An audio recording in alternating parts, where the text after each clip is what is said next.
The opinions expressed on the Custody Queen Show are for informational purposes only and are not a substitute for personal, professional legal advice. The persons discussed are fictional and not based on actual clients. Thought it was love, had kids in between. You can count on us, we're the Custody Queens. Yeah, you can count on us, we're the Custody Queens. Welcome back to yet another amazing Saturday. I'm Samantha McBride. And I'm Kristen Holstrom. And we are the Custody Queens. Today we have an amazing show for you guys. We actually have an expert here joining us. Today we will be discussing relationship flags. So with us today we have Kimmy Seltzer. Welcome. Hello, thanks for having me. Thank you so much for being here. We're so excited for today's show. So Kimmy is a confidence therapist, authentic dating strategist, and image expert. With a vat of knowledge and experience as a therapist, certified style coach, dating coach, and matchmaker, she's helped people find lasting love and connection, attract success, and build valuable relationships using her unique confidence makeover process. That is quite the introduction there. It is. I am super excited to get into that. But before we get into our discussion with Kimmy, let's ask the Book of CQ questions for each one of us. So for anyone who's new joining us, the Book of CQ is a book of 1,000 questions. We randomly draw from those questions and answer them. It's a fun game. All right, Sam, I'm going to start with you. Here we go. And you know I love making you feel awkward. Yep. What is the one thing you thought existed but doesn't? Unicorns. For a long time. For a very long time. I thought that unicorns existed. Interesting. Yeah. Yeah. Okay. How about you? Do you have anything like that? Santa Claus all day, dude. Santa. Oh, yeah. I mean, Santa Claus. My Santa story is pretty good. I was way too old to figure out that Santa didn't exist. And I went to my mom because everyone in my class was making fun of me because they were like, he's very clearly, no, we're too old to not know this. So I marched home and went to my mom and was like, Mom, is there a Santa? And she was like, yes. And then she just stared at me and she was like, I am Santa. Yeah, all right. That was a good one. All right, here you go. You can ask. That was a good one. Now, Sam, you ask Kimmy. All right. Bring it on. Find a good one for her.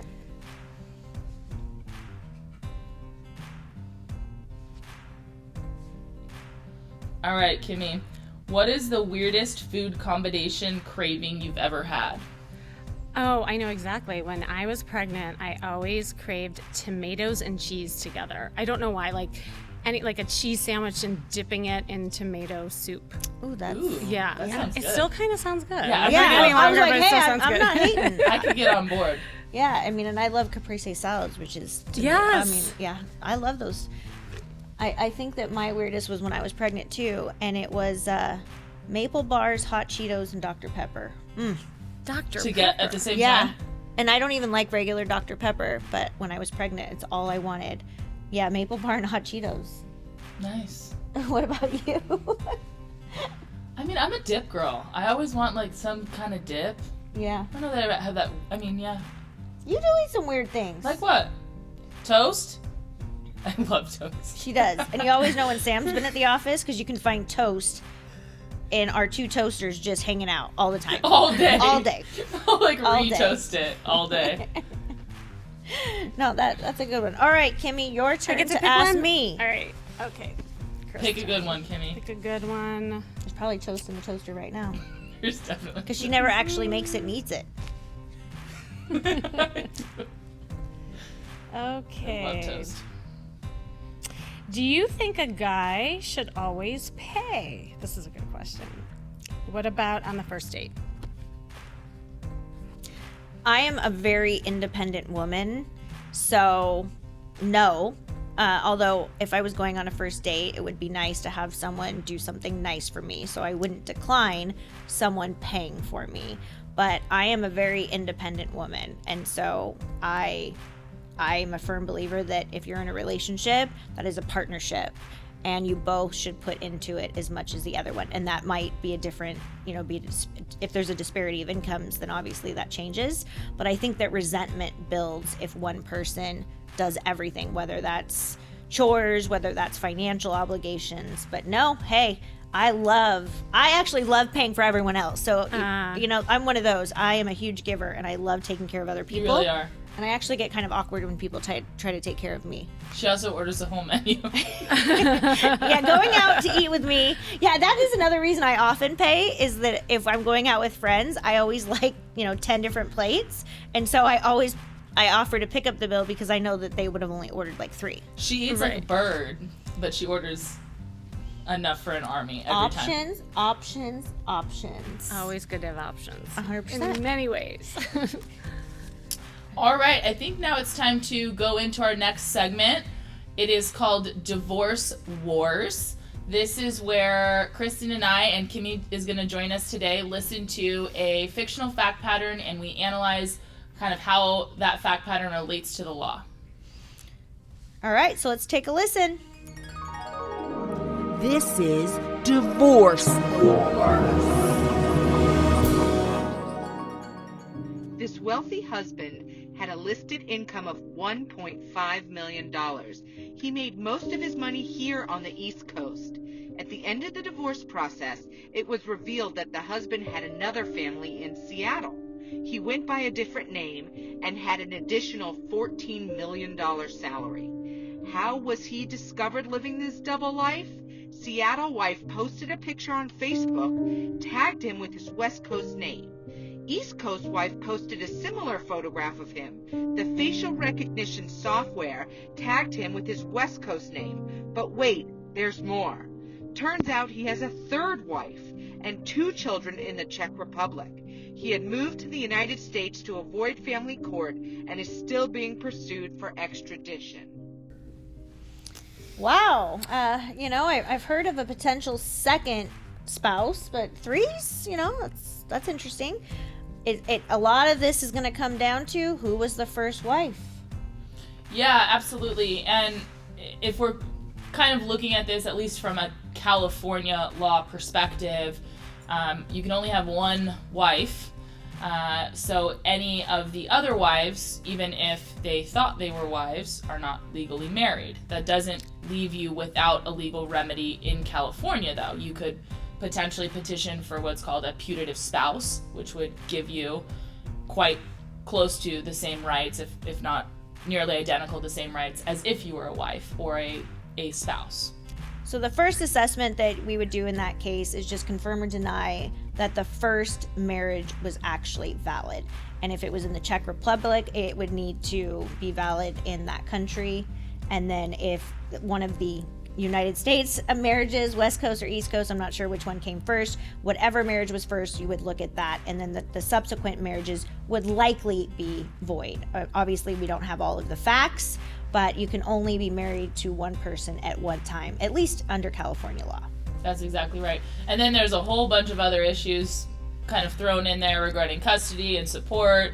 And again, we have people, which kind of happens a lot, hiding money. So if there's money in Seattle and you're earning money in Seattle, obviously that should be accounted for in California. It's all the money that you make. California is very broad in its discretion to determine what your income variable is for the purpose of support. So it doesn't really matter where you make your money is going to be included in a support calculation based on the custody arrangement. Yeah, and if you have a party or a case in the multi-million dollars as this person does, you're going to want to get a forensic accountant to start determining what are the sources of that money. I'm sure there's going to be claims of separate property versus community property, but on that level, when you are dealing with multi-millions, this is not something you want your attorney to just handle on their own. That is where you want to bring in a forensic accountant or an expert or a couple experts at that level to start tracing the money. And even if the second and third marriages are void, and there were children involved, there still is going to be the issue of custody, visitation, and potentially child support. Right, that's exactly right. So I guess we hope that these 3 women and man live happily ever after divorce. Yeah, I mean, the best of luck to that man who's now sounds like he's caught in a 4-way love triangle. Is it a square? 4-way love square? It just sounds like a hot void mess. That is a hot void mess. That's exactly right. All right, so let's jump into it with Kimmy. So, Kimmy, can you tell us a little bit about what you do? I know you do a bunch of things. Wait, before she tells us what she's going to do, I want to just let everyone know this segment is called Relationship Red Flags with Kimmy. So tell us, Kimmy, Sam, we have a lot of stuff going on with you. Tell us what you do. Yeah, I was just listening to that case. And I was like, there's a bunch of red flags in that case. Right? Like, that I'll say. Yeah, it's funny when I listen to my bio being played back to me, I chuckle because the real reason why I got so passionate about doing what I do has to do with my own journey. And that is that I got a divorce, and when I was thrusted into this new life, I had to figure out how to attract a new partner. I had to know how to help other people, and here I was a therapist, I should know better. And it wasn't until I actually had my own transformation happen, and I call it my red dress moment, where I slipped on a red dress and I saw myself different for the first time in my life. And so when I walked out into the world, I realized that confidence has to do with both outer and inner, and that there's a symbiotic relationship between the two. And so all that stuff that you read really makes sense to me in looking at people holistically. And now I flip the script. Instead of working from the inside out, I actually work from the outside in. So I start with the way people put themselves out there, the way they dress, their first impressions, their wardrobe. And then I go inward as a therapist and work on their emotional intelligence. And then I take it to the streets and I work on their social intelligence. So how we flirt, how we interact with the opposite sex. So I do a lot of different things, from styling to I have wing girl sessions. I go out. I'm kind of like Hitch meets What Not to Wear. You know those shows? That is awesome. That's an awesome analogy. Yeah. And so, but then, really I look at people as a puzzle, and it's like we all have different journeys. Our past is connected to the future and the choices we make and the patterns that get created. And so I call myself a strategist now because I believe it's just breaking habits. We all have that stem from somewhere else. And so if we can kind of plug in, whether it's your style, emotional, social intelligence, areas where you're having trouble with, that's when people get results. So I'm very results oriented, and I fuse therapy and coaching together. So is part of that identifying the red flags? Yes, it is. Yeah, which is a great segue because I work with people in all different phases of relationships. The first phase is courtship, which is the dating piece, right? The second phase is just pure dating, and the third is relationship. And this is what I find so fascinating about the red flags thing. And I learned this when I went to school to be a therapist. This teacher said to me, usually what shows up in the beginning is what does someone in the end. It's so true. Right? Think about that. The things you love about someone. Yeah. And my husband and I laugh because I think he would say the same thing that I would, is that the things that I fell in love with, my husband is very free. He's very loving.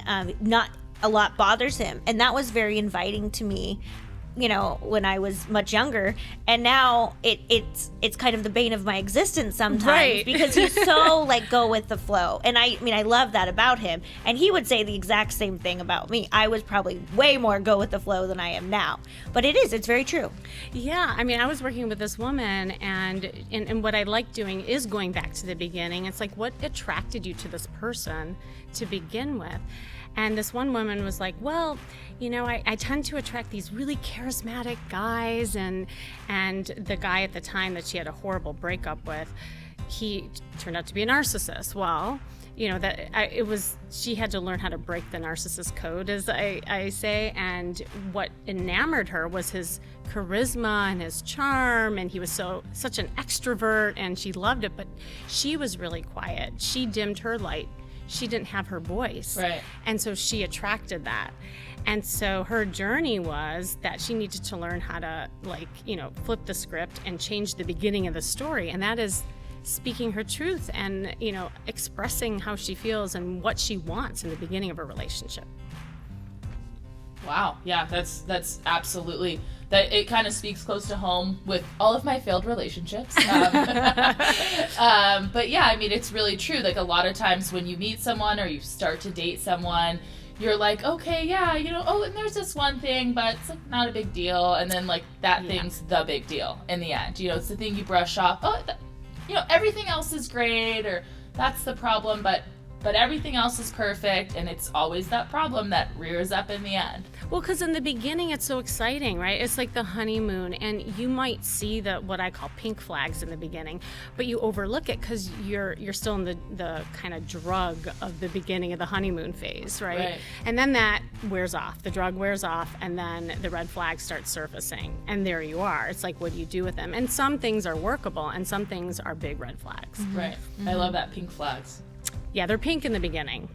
So do you have like a list of any red flags or pink flags that we can talk to our listeners about to give anyone out there some advice with their relationships? Why, yes, I do. Yeah. Well, the first one definitely is communication. This is a biggie, you know, not just in your ability to communicate with your partner, but your communication styles. Like, you know, there could be one person who is more action oriented and they talk through action and they don't express themselves through words, but then if somebody else really wants to express themselves and then that other person's super uncomfortable, they go in their cave, there's a rub, you know. And so communication styles, or the lack of communication, is I think the number one thing.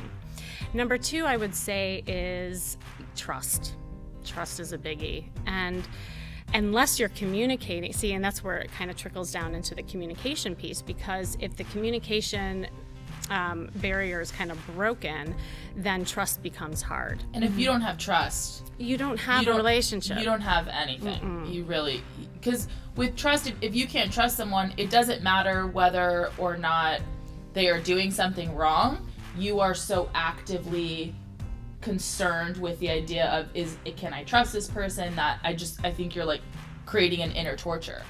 Absolutely. I've never understood those relationships when I, talk to people in our business or just, friends. I've never understood the people in relationships that have to check phones or iPads, or they go through it and, you want to have everyone's passwords to everything. If you're at that point, I don't even know how you have a functioning relationship, because the anxiety would just eat you up. Yeah, and I think it probably doesn't happen overnight. It's kind of like the frog in the boiling water, probably. Oh, yeah, for sure. And so I think it probably doesn't happen overnight, but at some point you're probably mirroring some controlling behavior, and it's just becoming toxic no matter which way. Yeah, and that's why communication is so important, because you could have a couple who is fine, but then there's like little red flags that creep up, maybe based on their previous relationship, right? So if they came from a relationship where they were cheated on, for instance, then they're in this new relationship. They're gonna keep looking for clues and signs. So if that other person looks at someone else the wrong way, the guard goes up, right. And so that's why communication is so important, and how you can build that like trust wall between the two people, and also signs that you can look for with each other. If somebody says, well, I saw you looking at that woman, and she can assure him and say, I was just looking around because I'm happy and I look at people, what can you do to make each other feel comfortable? I mean, that's really where it comes down to. So if you see a pink flag or a red flag, does that mean you run, or do you consider running? Well, that's why I like calling them pink flags, because in the beginning, in the courtship phase, you don't know they're red flags yet. I always say, and you probably say this, everyone's innocent until proven guilty, right? Like I call it data dating. Like you collect data, and it's like on a computer. If that folder, the pink flag folder, starts getting really filled, it becomes a red one. And that's when you have to start worrying. But to dismiss someone just because a little thing pops up here and there, that could be just from your past relationships that you're getting scared about. All right, any other red flags that you want to highlight on specifically? Yeah, I think another one is really pay attention to if like your friends like that person. Often friends and family see things before you, basically, and later, usually after a breakup, those people kind of come out of the woodwork. We never liked that person, 100%. Yeah, and so how does he get along with or she get along with other people around them, like friends, waitress? How do they treat waitresses, waiters, pilot, all the different people in their lives? And again, like that's something I think that is overlooked. Like you may see something in the beginning, but if you're really like enamored with that person, you'll be like, oh well, he had a hard day. Yeah, exactly. She was stressed. Right. So something that we see a lot in our field of law is controlling behavior. And we have to be very careful with the word narcissist because it's a diagnosis. Yes, and it is. And obviously I'm not qualified to give that diagnosis. But what I and Sam deal with a lot is narcissistic tendencies. Yes. They go hand in hand with a lot of domestic violence cases. And it goes on. I deal with a lot of it with men and with women too. It's very prevalent on both sides. So is there any advice that you can tell our listeners that maybe going through a relationship where there's control going? And that can be outside of an intimate relationship as well. Oh, absolutely. In fact, that was another red flag I was going to talk about, is the controlling piece. I think it's how it's played out, and if it's becoming a problem where that other person can't even be themselves, and then it's like crossing the line into abuse, and which is another, kind of form of controlling. I mean, there's being controlled physically, emotionally, all different kinds. Like, there's a woman I'm working with now, and she's first started, dating this guy, and she's looking for the pink flags. And she's worried because he's starting to show some controlling behaviors. Now, she's labeling him controlling, but when she was talking about it, it sounded like things he was just insecure about. So he'll like kind of grab onto some things and try to control aspects of her. Mm-hmm. But I'm not convinced that he's a controlling person. Mm-hmm. So I think there's a difference between behavior and then something that's truly diagnosable, to your point. Yeah, and I think that I am a slight control freak with respect to aspects, projects, my career, but I don't feel like I try to control anyone as a person. So, but I definitely have issues, especially in my career, of delegating, because it's one of those that if it's not done exactly the way I want it, why delegate? But it's something that I'm working on too, of trying to loosen my controlling behavior with myself even. Well, and I think, like, to your point, the controlling behaviors usually comes from, if you're anxious about something or uncertain, and so you do things to try to like ease the anxiety by having these things you can control. Mm-hmm. And that's different than a truly controlling person where you're feeling like stifled and not yourself. I love that. That's I love that too. So do you have any advice for anyone that is kind of going through a divorce or getting out of a divorce and they have children and they're dating and yeah, that's a big question, and I've been through it, and I help so many people through it. I think the first thing is as you are healing and getting out of the divorce and you're thinking about maybe going out and dating again or looking at another relationship, the first thing is always get back to basics, and like really it's a time of rediscovery and like almost a rebirth on who you are and what were you like before the divorce, and getting back to those things, because your identity gets wrapped up in the couplehood when you are married for a really long time, and you almost forget who you are separate from that person. So it's an opportunity to it's like an emancipation for someone. Mm-hmm. Yeah, and I'm not gonna lie, like, it's a perfect time for a makeover. That's why I love doing dating makeovers and helping people feel sexy and getting their mojo back, because it's super important, to feel like that person again. Yeah. Especially if you have kids. And that's interesting how you kind of work from the outside in. Is it kind of like a fake it till we make it thing in a way? Like, let's act the part, and then we start to feel a little better and work inward? Oh my God, yes. And it's not a superficial thing. Like, there's been research done on this. This is why I love it. And that, when you actually, there's a term called enclothed cognition. They did studies on this. And in the brain, what happens is that when you wear something different, you perform better, you act differently, and there's just research out there that says your body language shifts, right? Wow. Like, and you become almost, like act as if. Yeah. Like, it's almost like Halloween. I love Halloween is a perfect example. It's like you have this like costume confidence. Like, you'll have this little shy girl dress up in this vixen outfit and suddenly she's like, costume confidence is real. It is real, y'all. And when you have a good hair day, I'm not gonna lie, it's a good day. Oh, I'm not a Halloween person, but I can definitely attest to the good hair day. I good hair, good eyelashes, man.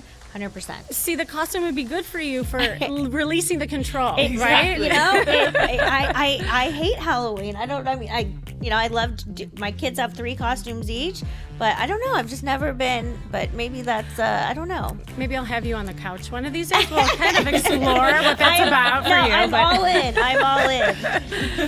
all in. But if our audience and our listeners want to find you, how do they do that?